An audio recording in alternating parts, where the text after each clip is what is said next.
We are Fire Saga! Who wants to hear a Eurovision song?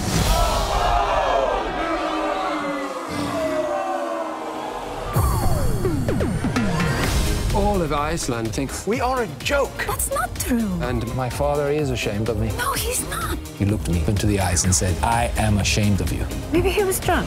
He said, and you might think that I'm drunk, but I am dead sober. Idiot. All right, start the show.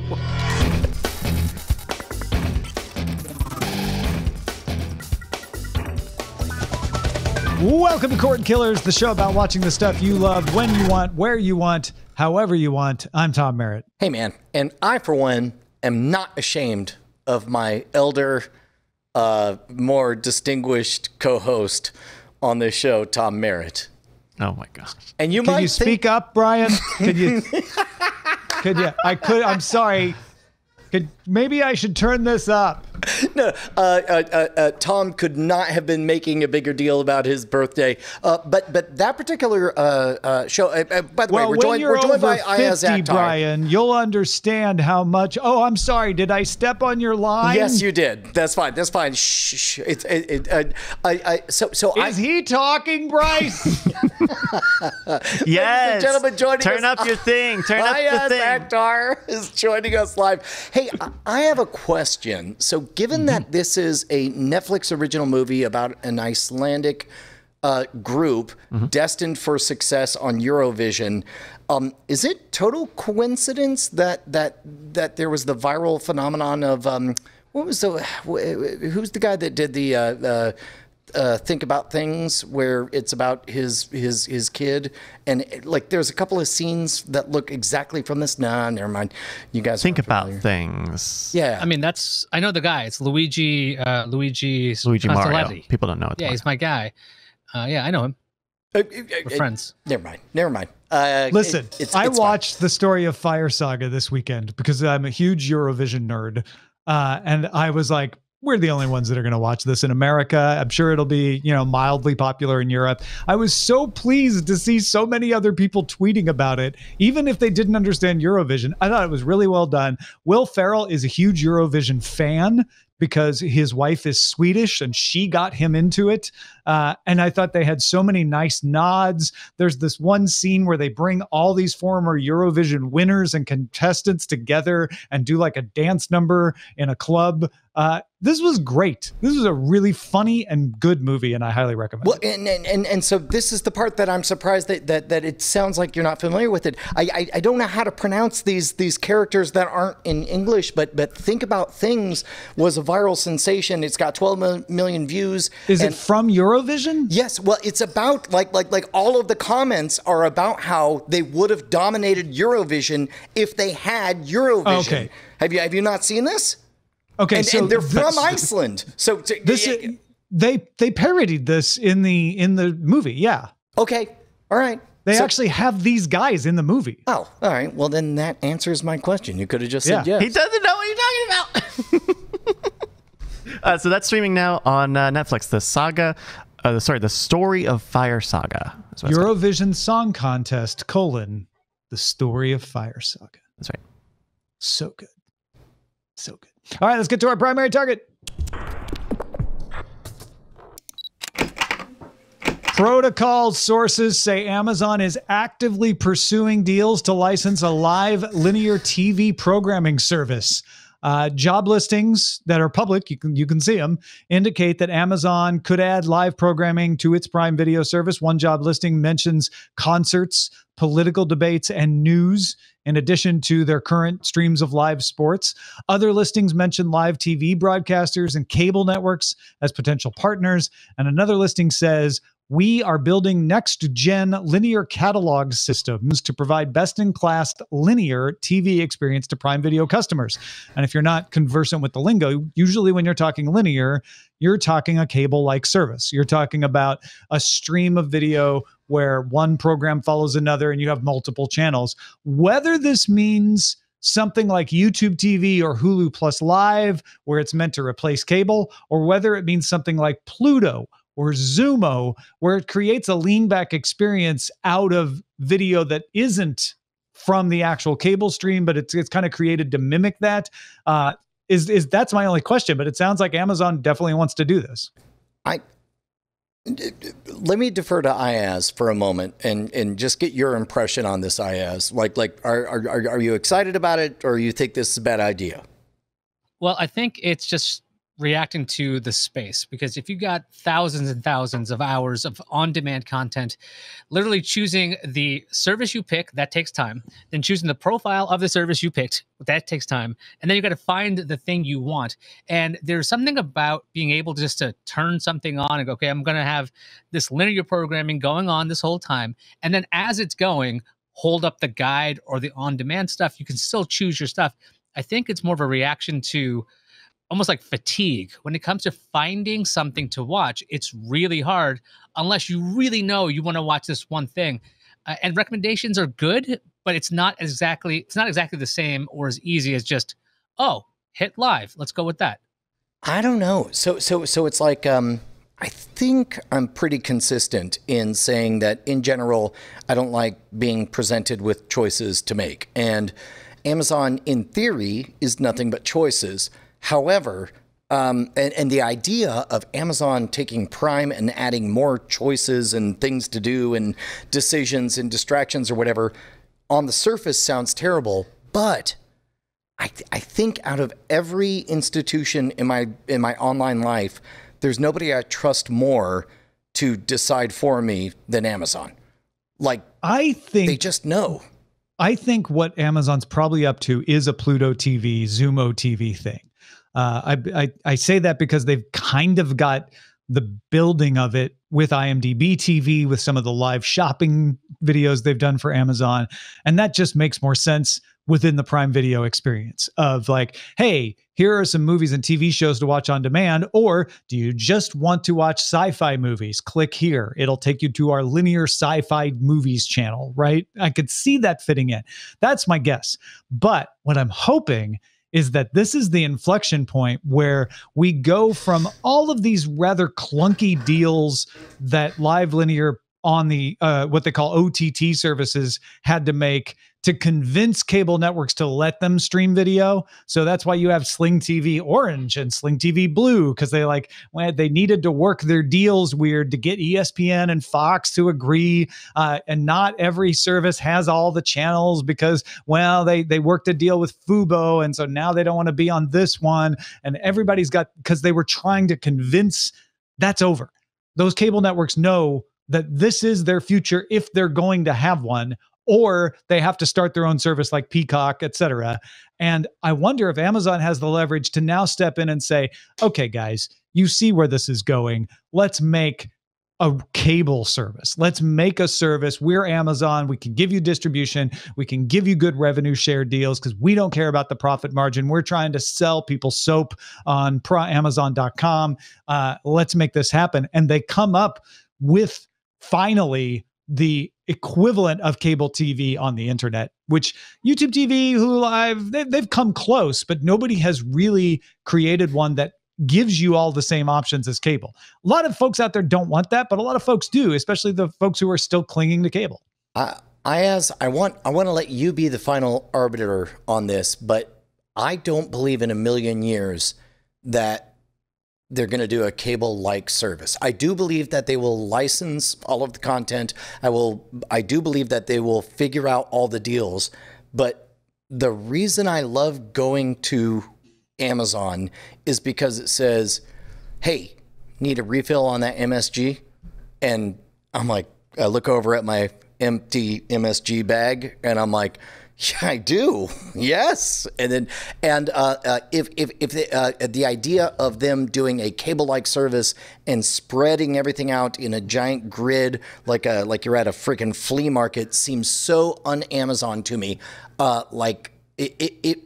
do believe they'll license the content, but I believe it'll be some magical kind of new experience where it's like, hey, would you like some salt, or would you like, and hear us out here, a sci-fi fantasy hybrid animated experience brought to you by the people behind this thing that you loved when you were 12. And then it's like, just yes, no. And I feel like whatever it's going to be is going to look totally different from cable. Yeah, so first I'd like to thank you for reminding me my MSG tub is empty. I need to fill up my tub of MSG. It's a real thing. It's a real People problem. who bought MSG also watched. Yes. Right, exactly. You might like the Madison Square Garden Network, or you're talking about monosodium glutamate, that is. And I mean, I'm out of either. It's kind of a problem. But I will say that I think that what Amazon could do, even if they don't strike these deals, is create this linear channel, as it were, of its own content, because discoverability is super difficult. Sometimes Amazon has some really great television shows that you don't even think about because Netflix spends a lot of money, Disney Plus spends a lot of money, HBO Max spends a lot of money. They're screaming about how great their shows are, and they're like, where's Fleabag again? And where's Miss Maisel? They're on Amazon Prime. Like, if that was running and they were showing you the best of that stuff, it might be great. And I don't know whether or not they'll integrate something like shopping so that you could just tag, I'm watching Paw Patrol and I want to buy a dog with the badge, so I can click it and then I can get it. I mean, I don't really know. I think that's where it would end up. So linearly, you're like, I'm passively shopping. That seems more like Amazon's MO. If they do a service, the whole idea is to get you to spend money. It's not just like, we want your life to be better. No, they want your money. So as long as they come up with a way to keep getting money out of you, I think that's the most likely amazing Amazon concept. Man, I don't know because like I need to pay more attention because I feel like Amazon is pretty good at figuring out why I'm there. It's because I already pre-bought the full season of What We Do in the Shadows, and the moment I get there, it's just like, we know why you're here.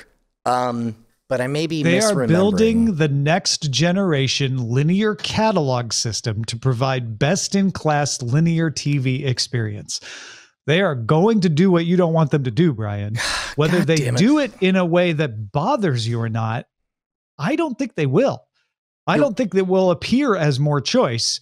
It will surface nicely if they do it right because of that linear catalog system. They're saying, we don't want to just attack on a grid that you have to plow through.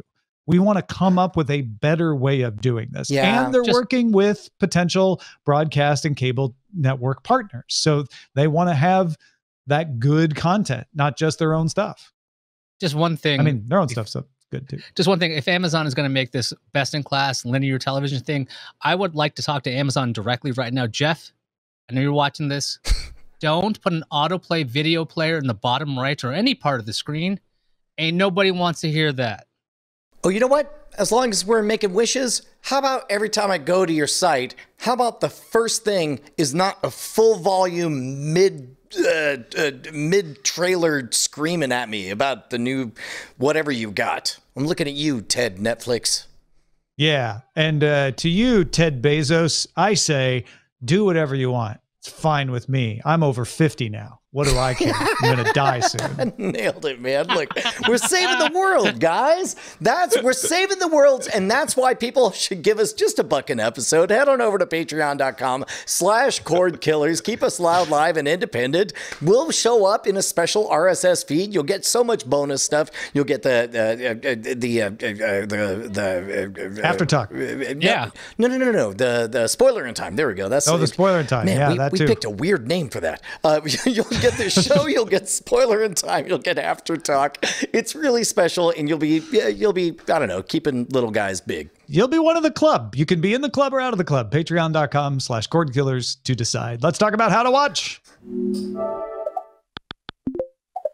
Let's switch from talking about Amazon Prime Video to talking about Amazon Prime Video because right before the show, Amazon Prime Video announced it's launching Watch Party on Prime Video. They've been doing this through Twitch, remember, where you could watch Amazon Prime Video stuff selected through Twitch and co-watch it with people. But this is going to be within the desktop experience, within the browser experience of Prime Video. You can watch with up to 100 other Prime subscribers film and TV shows together over the internet, rolling out to US users right now in the browser.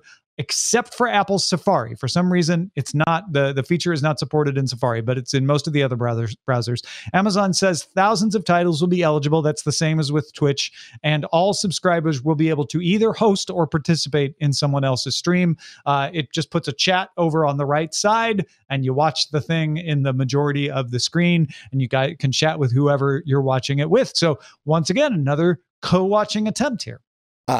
This is brilliant. Exactly what the world needs. I love everything about it. I guess 100 is an easy number. It's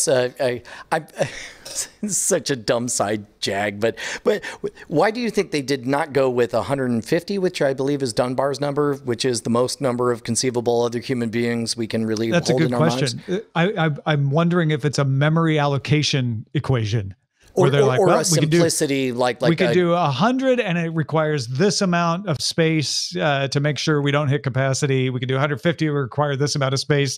And somebody just went like, that's the amount that I'm willing to allocate. Like 100 almost feels like everybody I know, but I think all of us know that it's not, you know, and if they had just gone a bit farther, I don't know. Well, and you would never watch with everyone you know right at the same time. So yeah, I don't know. But wait, maybe it's like an average theater size.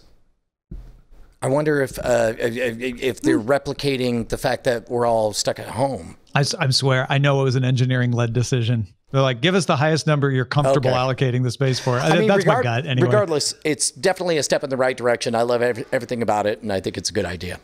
Yeah, definitely fits current reality. It's 100. I wasn't really thinking why 100. I just thought that I bet Amazon's thinking like, you're never going to invite more than 3 people. Let's say 100, so you'll be fine with it. Like, oh, if I invite 20 people, it doesn't seem as crazy. 100, that'd be wacky. So I think they might be trying to set expectations as to, hey, you know, I mean, you're not going to invite all your Facebook friends, are you? Your Honor, I present to you the Watership Down defense, which is beyond 5. It's rare. There's no way to know. It's just, it might as well be all the people in the world. If you can get close to 100, you should be proud of yourself.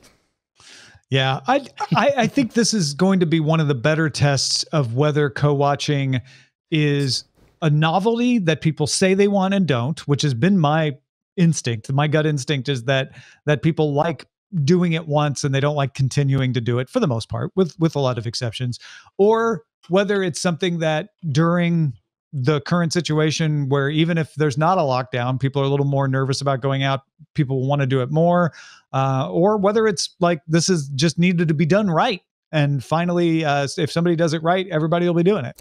You know what? Maybe it's a dividing line to separate people who perceive themselves as broadcasters from those who are hanging out with other people. Because if I know that in general, if I go live playing a game, I'm pretty happy when 150 people show up live to hang out and watch me play the game. I'm a little disappointed if it's only 86 or whatever. But if I'm just somebody who wants to watch a movie with other people, 86 would be the biggest party that I ever threw. So maybe it's intentionally just shy of what would feel like a healthy broadcast number. For people who don't want to have to do the Twitch thing, right? It's like, I just want to host or it. be the host. Right, exactly. Yeah, yeah. Mm-hmm. Yeah, I think, Brian, you got a great point there, because if we wanted to watch, a bunch of us wanted to watch Letterkenny on Hulu, and we came up with all kinds of different ways. We did extensions, we did Plex, we did a whole bunch of other ways to make sure that we could all watch it together, because there was nothing easy. And this, for Amazon to do this, makes their content, again, easier to watch and share with other people. You get to talk about it. You get the water cooler effect. Although I don't know if they call it that anymore. You might just call it co-watching party. I don't know.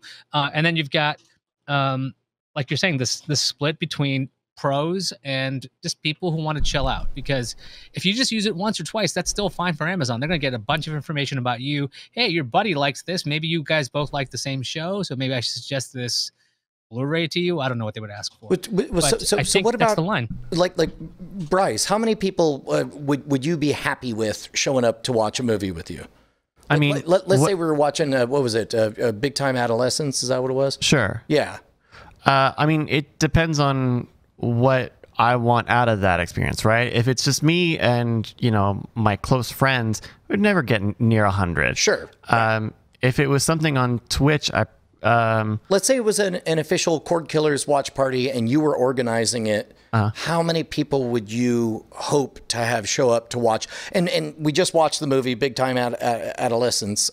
How many would you like to show up live to watch that with us? I mean, how many would I like? It would be like I guess my immediate gut answer is like just as many as possible, whatever. But then there's a point where too many people just becomes too many. Yeah, and all of a sudden maybe that's nonsense. the limiting factor is the stream.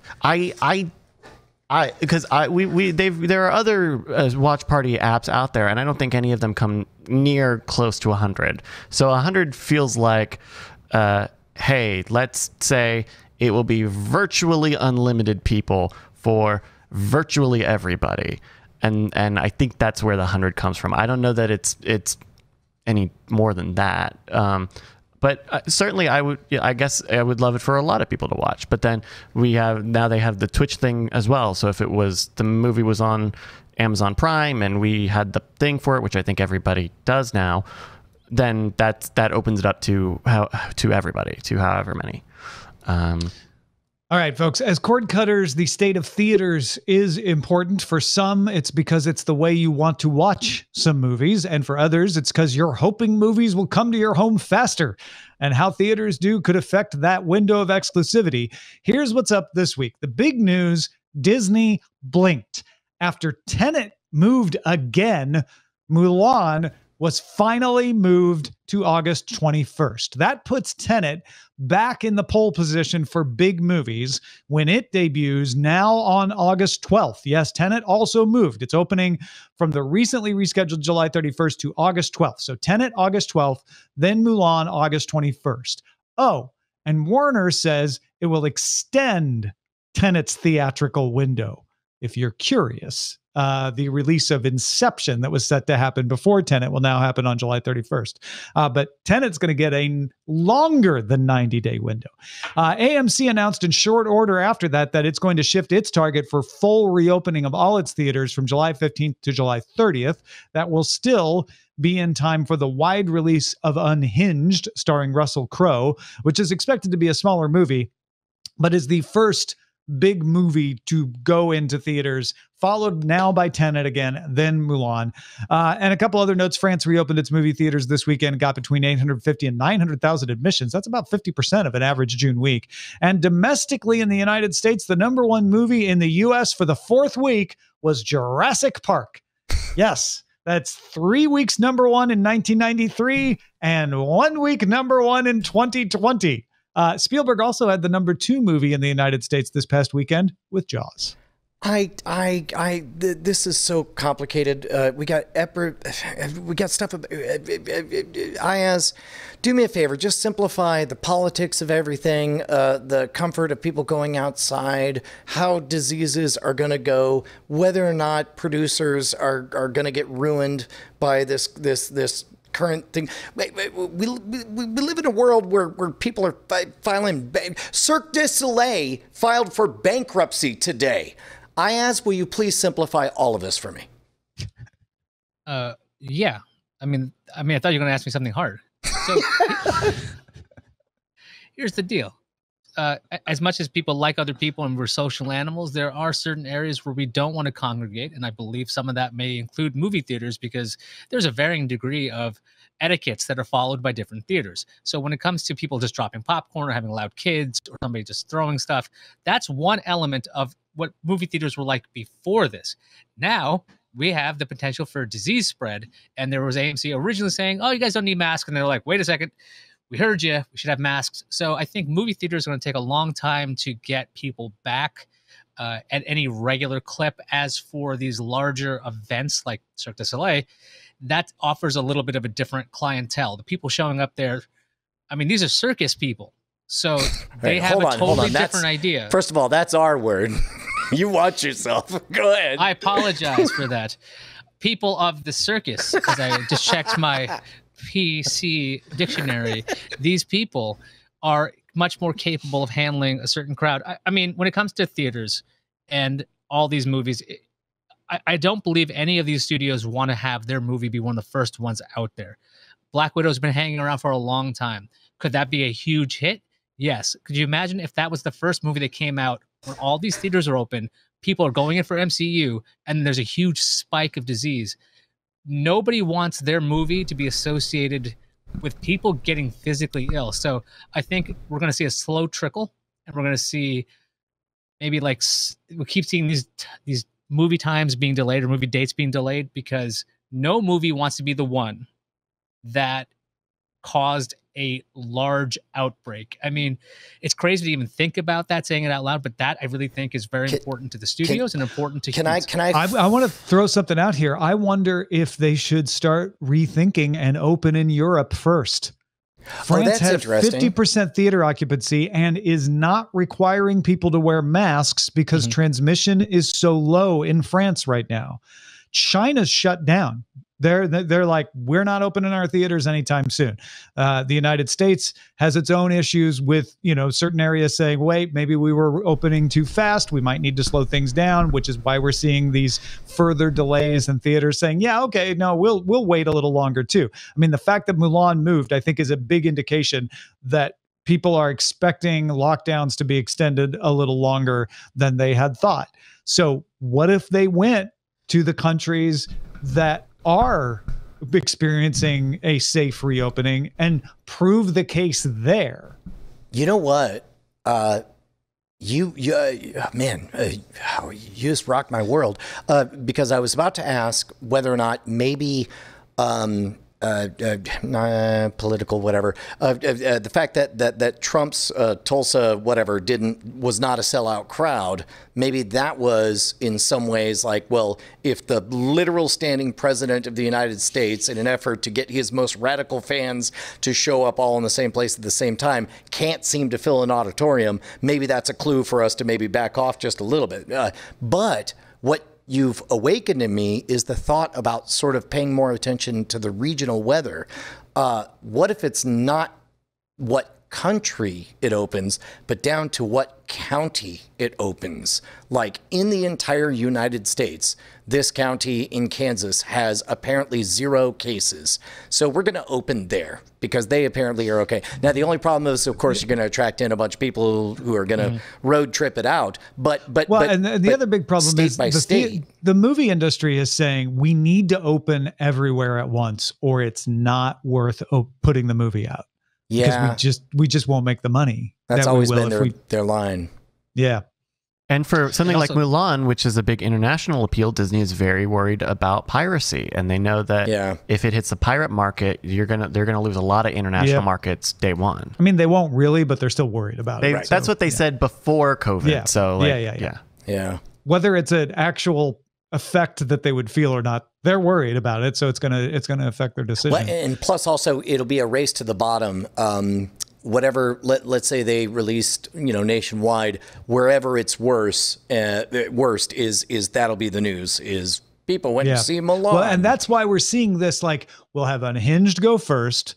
That'll prove to enough people to go see Tenet, which will prove to enough people to go see Mulan. Like it's like they want to like do a phased, bringing people back into the theater so that by the time Mulan comes out, it's like, hey, we had a couple of big releases, not as big as Mulan, but a couple of big releases. You should feel comfortable. I think that's the plan. Do you think they could get away with enhanced security features where it's like, no cell phones are permitted. You have to go through and be scanned down and wanded. Sure. Like this is as though you have a private audience with the Queen.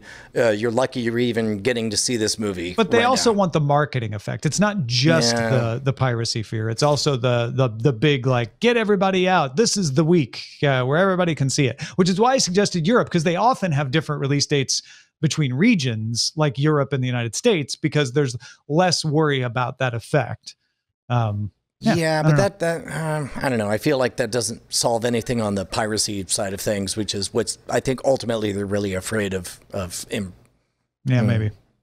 All right, let's talk about what to watch in Under Surveillance. It's all about location. So pretty quickly, and actually a little quicker than I expected, HBO Max has re-added Gone with the Wind to its service, including now a 4-minute introduction from Turner Classic Movies host Jacqueline Stewart. HBO Max also released separately. It's not the 4 minutes is when you start the movie.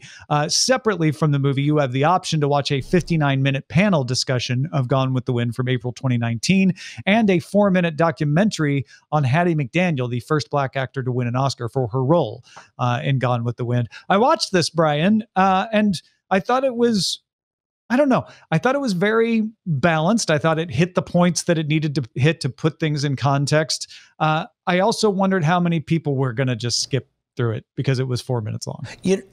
They say in parenting, the job of the parent is not to cause or to make the kid eat the vegetables. The job of the parent is to put the vegetables in front of them.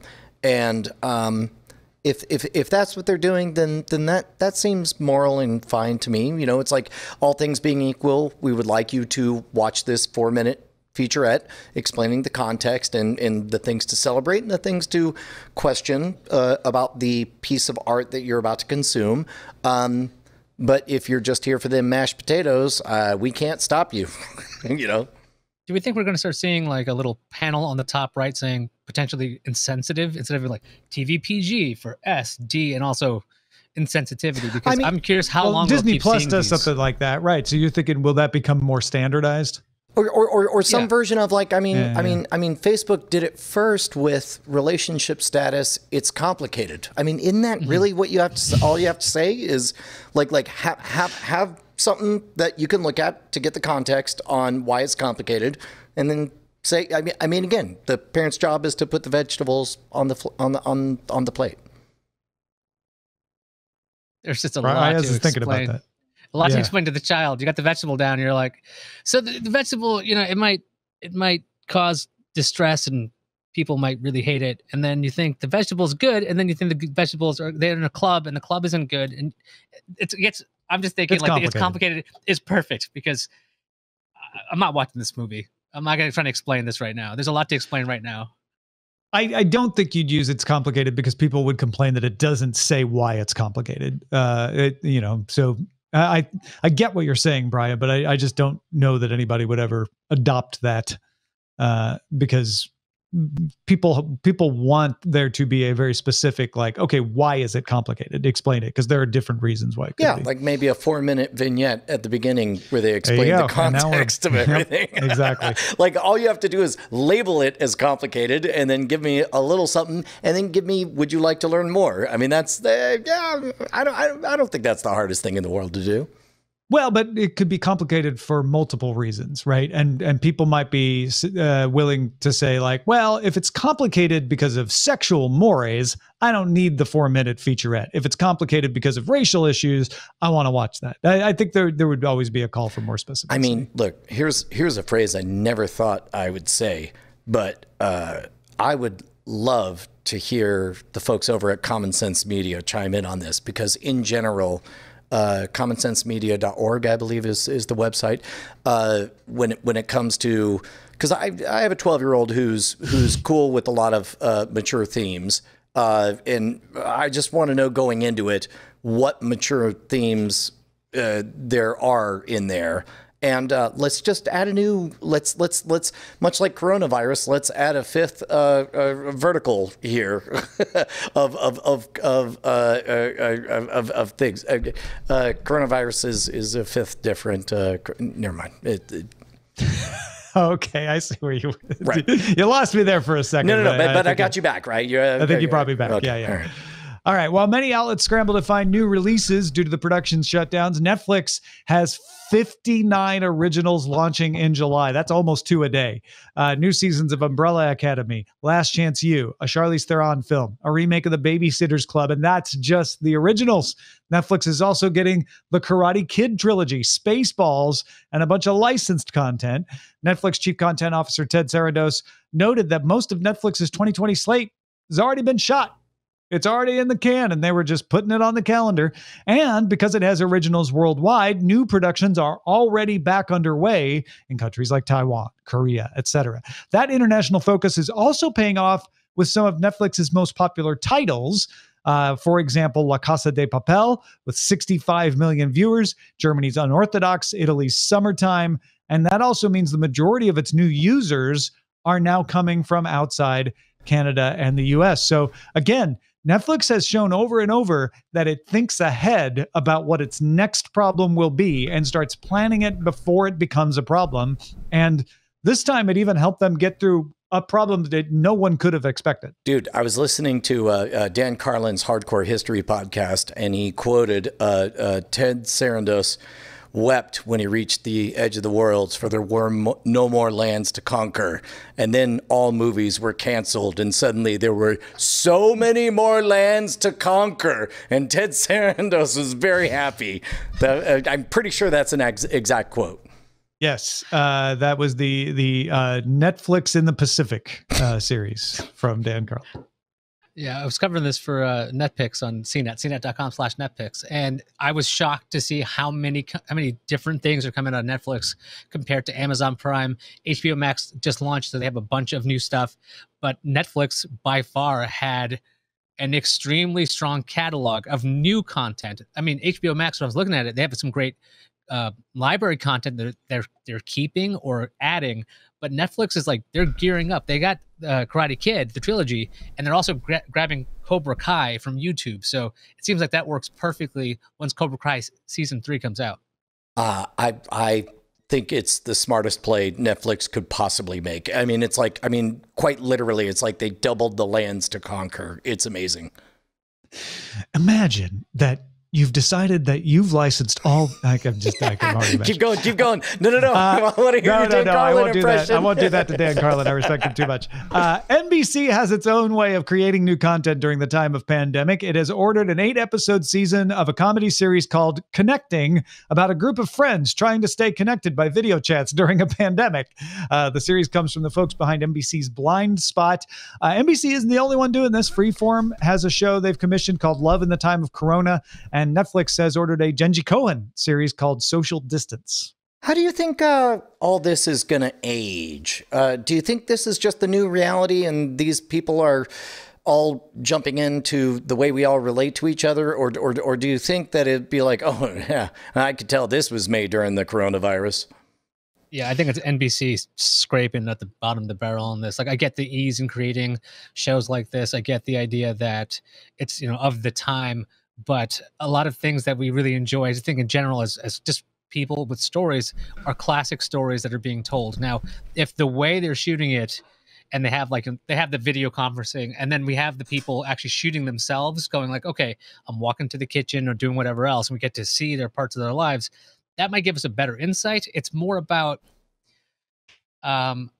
like, what's the story? If the story is garbage, it's not going to be any good. Because there's a lot of gimmicky movies. Searching is one of those movies. It's all done on a computer screen.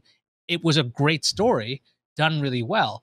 So if it's all gimmick, it can't work. If it's actually about a great story, I think it could do well. But it's NBC. If it's about the moment, then it's stuck in the moment, basically. Because like we did a Modern Rogue episode on how to make homemade hand sanitizer, and we at the time shooting it thinking, hey, this is a public service, this is what everybody wants. But it's like watching it, just a scant 2 months later, it's like we're explaining what social distancing is and all this stuff, and I was just like, well, that's all the views this is ever going to get, Yeah, no, that's an interesting point. I think it's less. It's possible that they make a Casablanca, right? That is, the story from its time, made during its time, that lasts long beyond its time. But chances are they won't. So then the question becomes, how long does it last? How long does the current moment last? Right? Between the time they've commissioned this and it gets released, are people still thinking about the lockdown? In which case, I think it could still be very successful because, like you say, Iyaz, if you can really tell the story in a way that people go, oh, that's me. I get that. This is great. This is telling a story I'm enjoying because it's shining light on my current situation.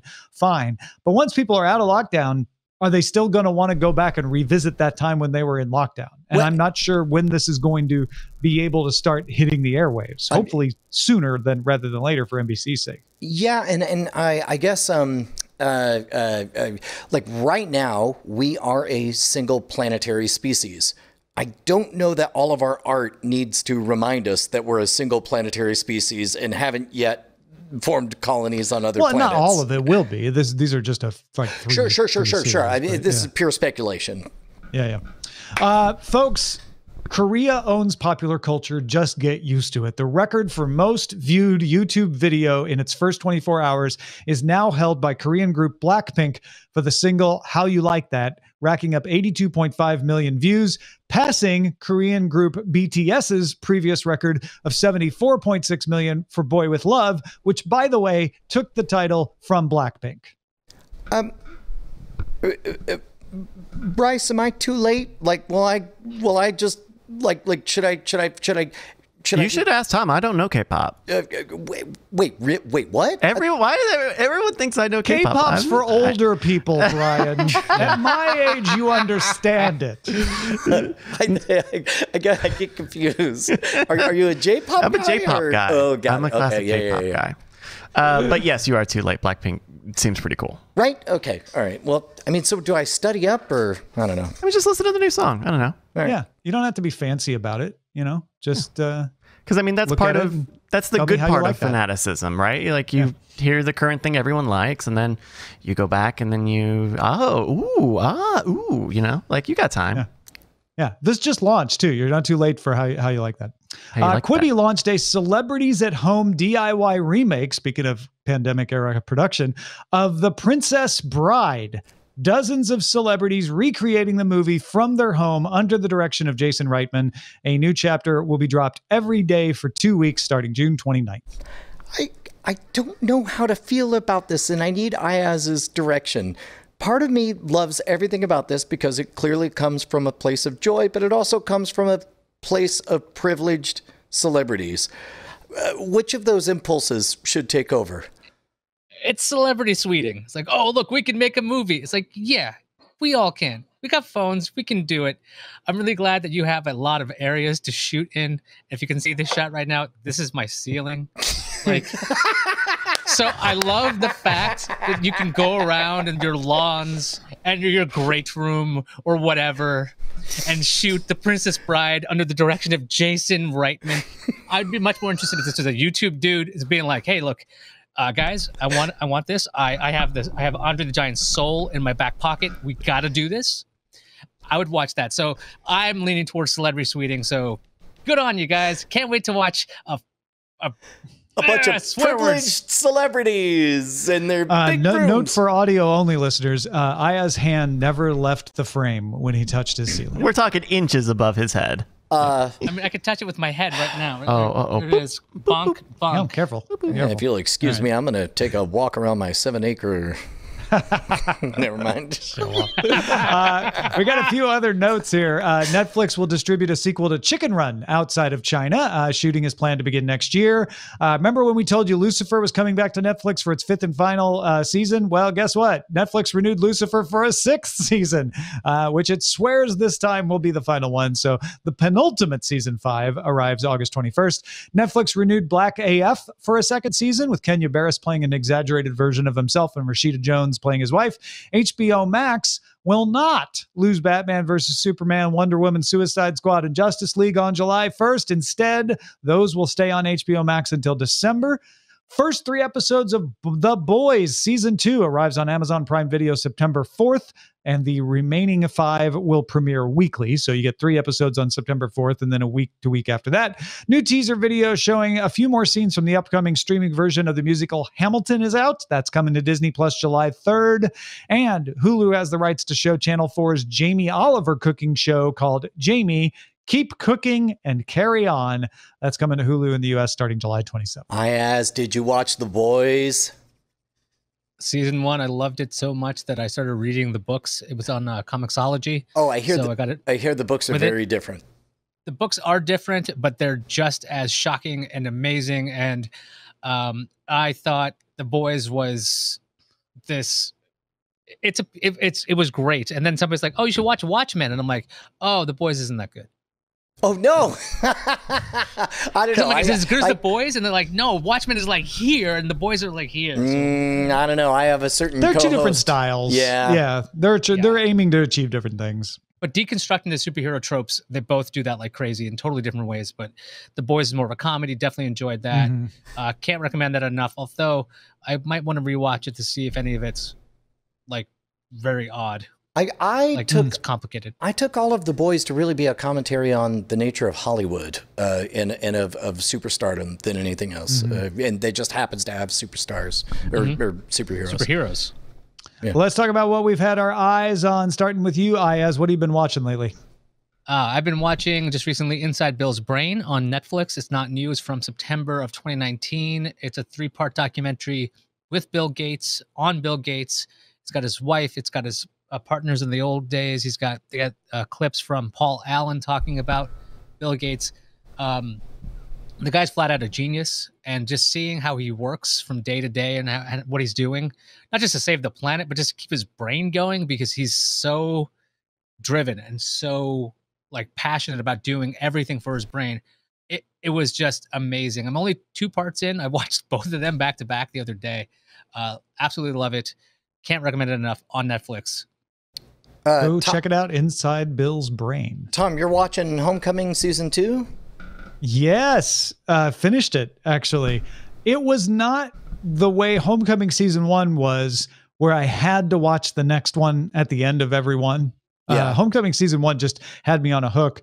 Partly that's because you already know what's up with the Geist company. You know a lot more about what's happening behind the scenes, but they did tell a really interesting story that I wanted to get to the end of. You've got Walter from season 1 continuing in this season. Janelle Monáe plays the main character who's new, and she's fantastic. You're on the Geist farm a lot, so if you were curious about what was going on there, that's really cool. Joan Cusack plays a Pentagon official involved, and I'm surprised more people aren't talking about it. I imagine it's because it's not as good as the Julia Roberts one, and I think it gets a lot of people like, well, then do I want to invest my time? But again, it's 7 episodes. Each episode's 30 minutes, not a lot of time, and very well done, compelling story. I liked it. It ends up with a sort of a door hanger to another season. Sort of, when I say that, I mean you should not knock or disturb this person. No, I don't know why I said door hanger. Because it's not as high as a cliffhanger. But it's not a cliffhanger. It's a cat. Worry about falling off the door. It's like that's about how worried you should be. Yeah, it's like a porch hanger.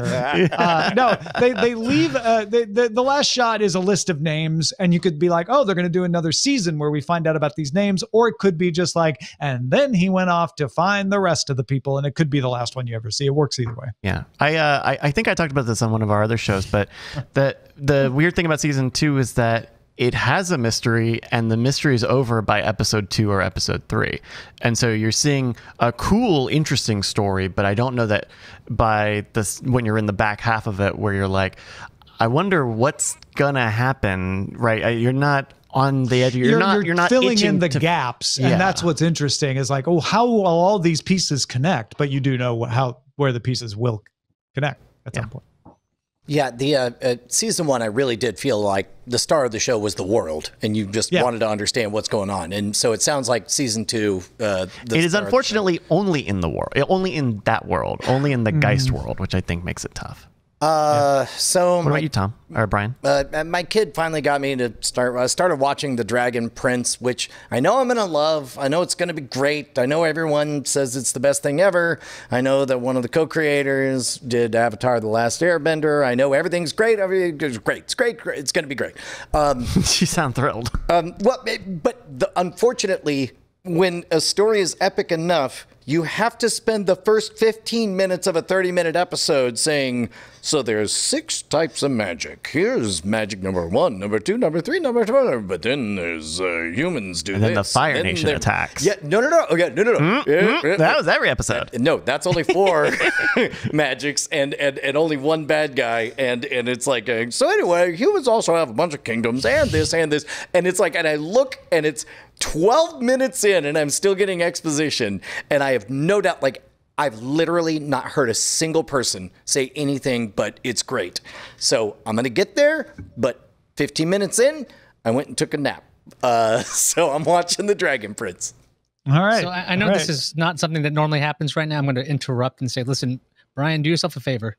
Go on YouTube, watch the Old Country Buffets instructional video. It will blow your mind. It is the funniest video. And you don't have to worry about magics, but you do need to know how to carve roast beef. The Old Country Buffets? I got a link. You got to watch it. There it is. Okay.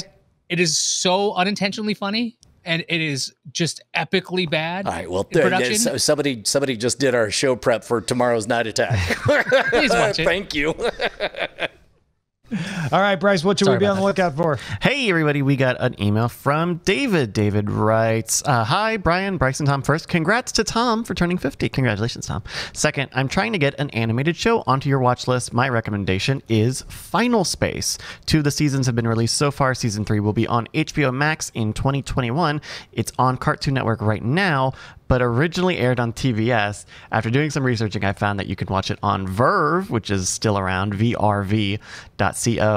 In the UK, it's on Netflix. So if you have some virtual plane tickets, you can find that on Netflix UK. But I think the Verve site is the best legal option to try if you don't have a cable subscription. I sincerely think everyone will like the series. Yeah, so basically, thank you, David, by the way, from Wow. HBO Max has originals, huh? Original programming that's only on HBO Max. It's so interesting because they also just got a show that I've talked about before, Search Party, which was a TBS show for 2 seasons. And it's a great show. No. I saw the trailer. It said HBO Max original. Right. It said original. Because Warner Media owns HBO Max and TBS, therefore all are original. Got it. I mean, there's a lot of Netflix originals are from the BBC and stuff. We Oh, don't okay. All crap right. on Sure. that, You do just we, deflated my mister? argument. Okay. I done did it. In fact, Netflix's very first original was just straight up bought from Norway. Yeah. Yeah, Littlehammer, right? That's right. So thank you for that, David. Final Space. It's about a space. A guy finds an alien that looks like the Kuchikopi from Bob's Burgers, and it's evil or something like that. So Final Space, check it out. It is on Verve right now. It's on Netflix in the UK. And I think if you have a cable subscription or an OTT, YouTube TV, Hulu Live TV thing, I think they might have it on VOD there. If you've got something we should be on the lookout for, email it to us, please. Cordkillers@gmail.com. Hey, Brian, Yep. how are you possibly able to stream any of this? Yeah, I mean, through sheer will of force. Also, You don't use a computer? oh, no, wait. Now that I think about it, yeah. As a matter of fact, our friends over at Doghouse Systems, they did provide just a crap ton of computers in order to power this entire endeavor. And in fact, it occurs to me that every few years, everybody needs to buy a new computer. So do us a favor. Head on over to doghousesystems.com/v/rogue. Use promo code ROGUE. That's ROGUE at checkout. You'll get something extra on there. Most importantly, you'll be supporting the folks who keep us afloat. Thank you. Let's move on to the front lines. Front lines. A couple studies are out about cord cutting during the lockdown. A study from Deloitte indicates the average U.S. consumer subscribes to 4 different streaming services. That's up from 3 before the lockdowns began. 80% now subscribe to at least one. That's up from 73%. In January, 20% of folks surveyed said they had canceled a streaming service in the past 12 months. In May, 17%, almost the full 20%, said they had canceled one since January. So that indicates there's a little more churn. People are experimenting and jumping from one service to another. In fact, Parks Associates has their own numbers out reflecting this, with 41% of streaming service subscribers saying they had canceled a service in Q2, up from 39% in Q1. Usually what people cite as the reason for this is cost, and the end of either a discounted trial or a free trial, and that they're like, I'm done with the free trial, I'm canceling. I asked, how much sharing of passwords do you think is still happening? Oh, I'd say on a scale of 0 to 3,000, I'd say like 201. Okay. I believe the majority of these subscribers and all these changes is all due to Quibi, the most important service of our time. I swear, man. Just promise me that when I die, you'll bury me with that Quibi. Netflix has added the ability to remove a show from the continue watching row. When you click on a title, you can choose the option to remove from row. The feature is available on Android and iOS. This never bothered me, but apparently it bothered a lot of people. Yeah, so, as a matter nice. of fact, I sort of dig the reminder that I ever started watching that show. I guess a good lot of people cleanup, though. abandon shows. Yeah.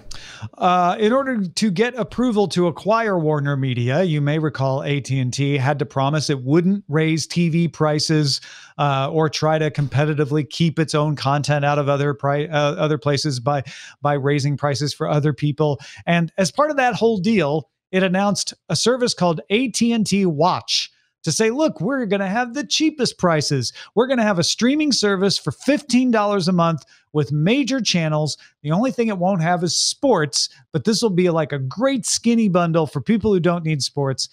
Guess what? AT&T is now discontinuing that service after just about a year.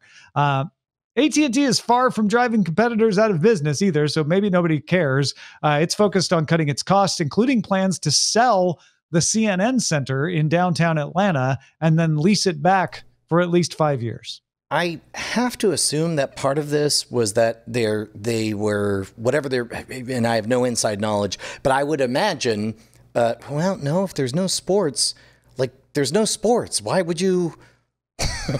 like no sports are happening. I mean, it feels very transparent because they're canceling it now and they never really advertised it. And it was kind of hard to get that. It was very transparently a way to calm regulators down to say, look, $15 a month. That's cheap, right? Don't pay attention to the details. And then they got rid of it. I mean, of all the times, I don't know. In the UK, Disney will discontinue the Disney Channel, Disney XD, and Disney Junior on October 1st and move those titles to the UK version of Disney Plus. Disney could not reach a carriage agreement with Sky or Virgin. Disney previously pulled channels from Sky in New Zealand in favor of Disney Plus. I got to tell you, man, this feels like the beginning of a tidal wave. I think we're going to see a ton of people, like all of a sudden, like all of a sudden.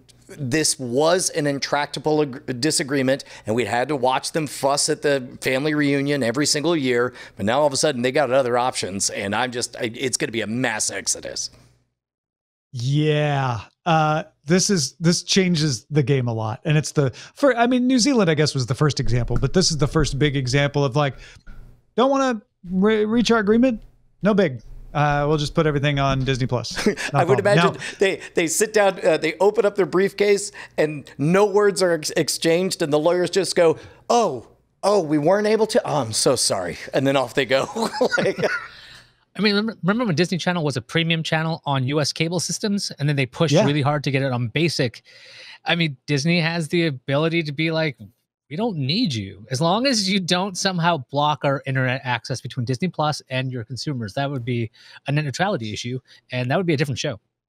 Yeah. And Disney is actually partnering with Sky on other things and other content, including a lot of the content it obtained from Fox. A lot of the FX stuff appears on Sky. So it's not like they're not doing business at all. It's just at a certain point, they have a little more leverage. That's going to be possibly true of Peacock with Comcast, HBO Max with Warner Media.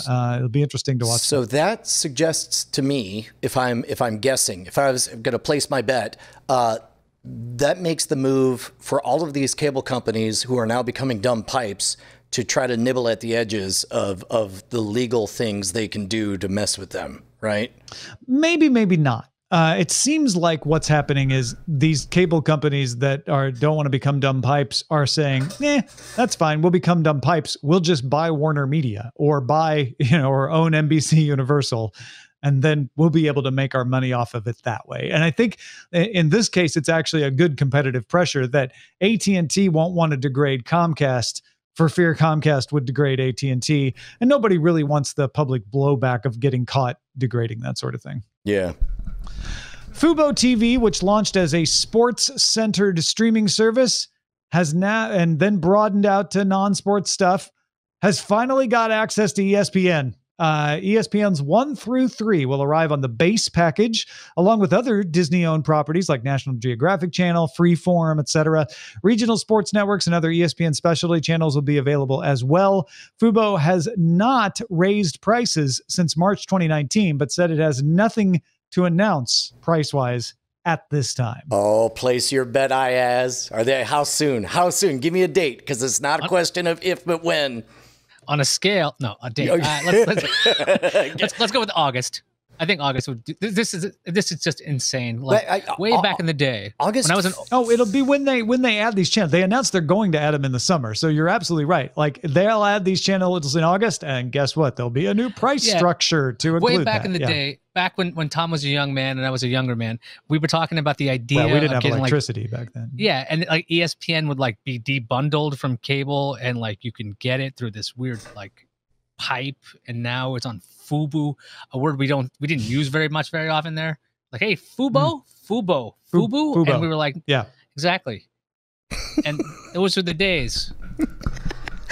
Peacock is available to some customers to Comcast cable, but July 15th it launches for everybody. Ahead of that, NBC's streaming service has reached a deal with Google to show up on Android TV and Chromecast at launch.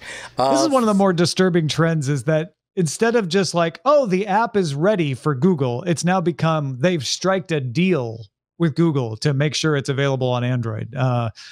That's not something I had predicted back in the day, so I'm kind of disturbed about that. I mean, wait, is that all just to please shareholders or board members? Well, no, it's basically saying, look, we're making our money off advertising on this thing, so we want to make sure that there's good tracking from you, and if there's going to be any kind of rev share with this is what's holding up HBO Max from Roku, is that type of the deal. It's all about, well, like, we don't want to agree to the terms of your simple app store, so we want a special deal. Got it. And with Apple, it's not the terms of the App Store. It's we want to be in your TV app and be featured. So we want these kind of promotional commitments, and then we'll let you access our API, et cetera, et cetera. Oof. All right, let's get to the dispatches from the front.